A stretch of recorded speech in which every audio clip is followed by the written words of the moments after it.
Hello friends, welcome back to our channel all in one hashtag subscribe to learn. I hope that you all are fine at your home and it's my humble request to follow the COVID guidelines so that you can prevent yourself as well as your family from the COVID infections. So now let's move to our topic. As you know that today we will deal with important results on cyclic quadrilaterals. Okay, so first result today we are dealing with, that is the important result on cyclic quadrilateral. Before to tell you about the results on cyclic quadrilateral, I want to recall you the what is cyclic quadrilateral. If you remember in the class, I have already told you that the cyclic quadrilateral means a quadrilateral whose all four vertices are lying on the circumference of the circle. You can clearly see in this figure that all the four vertices of this quadrilateral all are lying on the circumference of the circle. Okay, so let's start. The first result is that the sum of the either pair of opposite angles of a cyclic quadrilateral is 180 degree, or the opposite angles of a cyclic quadrilateral are supplementary. अब supplementary का मतलब भी हुआ जिस दोनों का सम 180 degree हो और सिंपल भी 180 डिग्री हो, यानी दोनों में एक में क्या है, एक हमने टेक्निकल वर्ड यूज़ किया जिसको कहते हैं सप्लीमेंट्री, और दूसरे वाले में क्या हमने क्लियरली लिख दिया 180 डिग्री। तो दोनों का आप मतलब दोनों जो है वो सेम ही है कि sum of either pair of the opposite angle, यानी कोई भी दो पेयर, यानी ए और सी का या फिर बी और डी का, यही ना अपोजिट एंगल का पेयर हुआ। तो या तो ए और सी का या तो बी और डी का, इन दोनों का सम जो है वो कितना होना चाहिए, इन दोनों एंगल का सम 180 डिग्री होना चाहिए। या फिर हम लोग क्लियरली कहें कि साइक्लिक क्वाड्रिलेटरल का जो अपोजिट एंगल है उसको जो है वो आपस में सप्लीमेंट्री है, मतलब दोनों का जो सम है वो 180 डिग्री है। अब देखिए हम लोग बनाने का परफॉर्मा यूज़ करते हैं, यानी गिवन क्या है, गिवन है कि यह साइक्लिक क्वाड्रिलेटरल है, कौन सा, ABCD एक साइक्लिक क्वाड्रिलेटरल है। और टू प्रूफ क्या है वो तो मैंने आपको पहले बता दिया कि angle A plus angle C 180 degree होना चाहिए, और एंगल बी और एंगल डी का भी सम 180 डिग्री होना चाहिए। ये हमें दोनों प्रूफ करना है। अब कंस्ट्रक्शन क्या कर सकते हैं, तो हम लोग दोनों डायगोनल को जो है वो ज्वाइन कर लें, यानी AC को भी ज्वाइन कर लें और BD को भी ज्वाइन कर लें। अब टू प्रूफ में आते हैं, तो टू प्रूफ में हम लोग देखिए सबसे पहला लाइन हमें क्या पता चलता है कि एंगल ACB और एंगल ADB, एंगल ACB अगर हम लोग लोकेट करने जाएं तो उसका मतलब क्या है वो भी मैं आपको पहले बताता हूँ कि ACB एंगल का मतलब कौन सा एंगल की बात कर रहे हैं हम लोग। तो एंगल ACB का मतलब वो देखिए ACB यानी हम लोग इस एंगल की बात कर रहे हैं, और एंगल ADB इसकी बात करें तो हम लोग इस एंगल की बात कर रहे हैं। तो ये दोनों एंगल क्या है, तो सेम सेगमेंट में है। तो सेगमेंट आप क्लियरली देख रहे हैं कि ये एक सेगमेंट है, इससे ऊपर ये मेजर सेगमेंट हो गया और नीचे साइड वाला माइनर सेगमेंट हो गया। तो ये मेजर सेगमेंट में दो एंगल लाई कर रहे हैं और दोनों एंगल जो है वो आपस में इक्वल होंगे। उसी तरीके से BAC और BDC भी आपस में इक्वल होंगे। अब BAC और BDC भी आपको दिखा देता हूँ फिगर में कि BAC कौन सा है और BDC कौन सा है। तो BAC को अगर हम लोग ध्यान से देखने के लिए जाएँ तो BAC यानी इस एंगल की बात कर रहे हैं, और उसी तरीके से क्या है BDC की बात करें तो वो हम लोग इस एंगल की बात कर रहे हैं। अब ये दोनों सेम सेगमेंट, यहाँ सेगमेंट कौन सा है, BC है, तो इसमें सेम सेगमेंट में लाई कर रहा है, इसलिए दोनों आपस में इक्वल हो गए। अब हम लोगों ने क्या किया, दोनों जो यहाँ पे हमें मिला ये दोनों रिजल्ट को हमने आपस में ऐड कर दिया, इसीलिए angle ACB plus angle BAC is equal to angle ADB plus angle BDC। ठीक है, अब देखिए एंगल ADB और एंगल BDC ये दोनों मिलके कौन सा एंगल बन रहा है, एंगल ADC।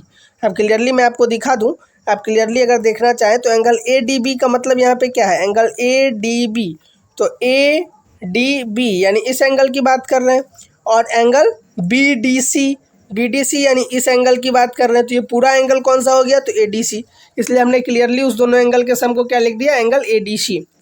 ठीक है, अब दोनों साइड हमने क्या किया, ABC को ऐड कर दिया, और adding angle ABC on both side, angle ABC को जो है हमने बोथ साइड ऐड कर दिया। तो उससे क्या फ़र्क पड़ा, तो आप अगर देखें तो लेफ्ट हैंड साइड में जो है वो तीनों एंगल जो है एक ट्रायंगल का एंगल बन गया, और ट्रायंगल कौन सा है, तो ABC। यहाँ पे ABC ट्रायंगल का तीनों एंगल आ रहा है, तो तीनों एंगल का सम कितना होगा, 180 डिग्री, जैसा कि हम लोग जानते हैं। तो इसलिए 180 degree is equal to angle ADC plus angle ABC। ठीक है, और अब अगर आप ध्यान से देखें तो ADC और ABC कौन सा एंगल बन रहा है, ADC ये वाला एंगल हो गया जिसको हम लोग एंगल D कहेंगे, और ABC यानी ये वाला एंगल हो गया जिसको हम लोग एंगल B कहेंगे। तो एंगल D और एंगल B दोनों का सम कितना आ गया, 180 डिग्री।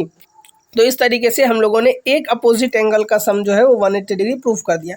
अब आप लोग सोचेंगे कि इतना ब्रीफली मैं इसको क्यों बता रहा हूँ, इतना ब्रीफली इसीलिए बता रहा हूँ ताकि आपके मन में इसका प्रूफ आ जाए। बाकी अगर क्लियरली हम लोग देखें तो इसका हम लोग जो यूज़ करेंगे वो सिर्फ इसका एप्लीकेशन यूज़ करेंगे, यानी हम लोग को इसे पता है कि sum of opposite angle of a cyclic quadrilateral is 180 degree. तो हम लोग इस चीज़ को यूज़ करते हैं जब हम लोग क्वेश्चन सॉल्व करते हैं।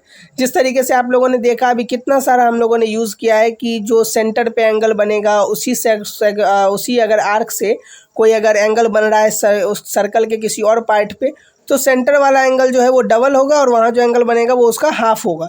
ये हम लोग जान रहे हैं और उसका हम लोग एप्लीकेशन ही सब जगह यूज़ करते हैं, उसका प्रूफ कहीं नहीं यूज़ करते। तो इसलिए आपको ये जानना जरूरी है कि इसका एप्लीकेशन हम लोग कैसे करेंगे। अब देखिए, अब दूसरा प्रूफ करने के लिए एकदम सिंपल है, angle A plus angle B plus angle C plus angle D is equal to 360 degree, क्योंकि हम लोग जानते हैं कि किसी भी क्वाड्रिलेटरल के चारों एंगल का सम 360 डिग्री होता है। अब angle A plus angle C को एक तरफ रहने दिया और एंगल बी प्लस डी जो है उसको हम लोगों ने राइट साइड भेज दिया। तो क्लियरली है कि 360 डिग्री माइनस 180 डिग्री, क्योंकि angle B plus angle D हम लोगों ने अभी तुरंत प्रूफ किया है कि 180 डिग्री होता है। तो यानी सिंपल है कि angle A plus angle C भी हो गया 180 डिग्री। तो यानी जो हमें प्रूफ करना था अपोजिट एंगल के पेयर का सम 180 डिग्री हो, वो हमने प्रूफ कर दिया। Angle A plus angle C भी 180 डिग्री और angle B plus angle D भी 180 डिग्री। तो साइक्लिक क्वाड्रिलेटरल का अभी हमने पहला प्रॉपर्टी डील किया, जो कि पहला प्रॉपर्टी क्या था कि उसके अपोजिट एंगल का सम 180 डिग्री होता है। अब हम लोग आते हैं सेकेंड प्रॉपर्टी यूज़ करने के लिए। सेकेंड प्रॉपर्टी है exterior angle property of a cyclic quadrilateral. If one side of a cyclic quadrilateral is produced, then the exterior angle is equal to the interior opposite angle। यानी इसमें इस property को हम लोग क्या कहते हैं, इस प्रॉपर्टी को हम लोग कहते हैं exterior angle property of a cyclic quadrilateral.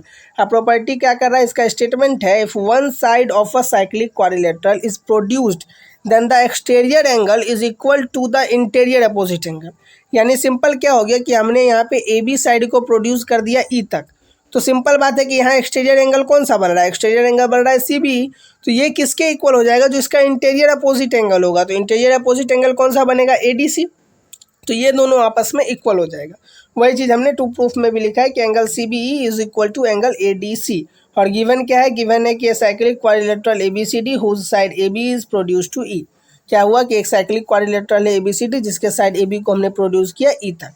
अब प्रूफ करना है, तो प्रूफ क्या करना है हमें, तो प्रूफ में हमें प्रूफ करना है कि एंगल सी बी ई जो है वो इक्वल होगा एंगल ए डी सी से।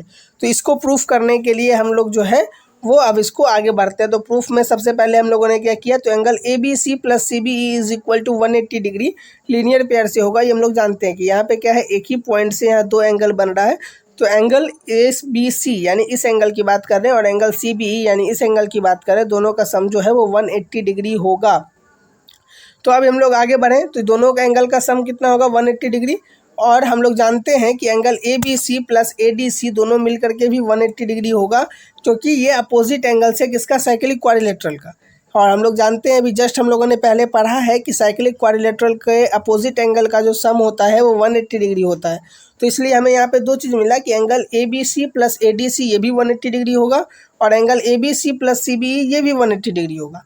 हम लोग अगर दोनों को अगर हम लोग आपस में इक्वल कर दें, क्योंकि दोनों का राइट हैंड साइड इक्वल है तो लेफ्ट हैंड साइड भी इक्वल होगा, इसीलिए angle A B C plus angle C B E is equal to angle A B C plus angle A D C.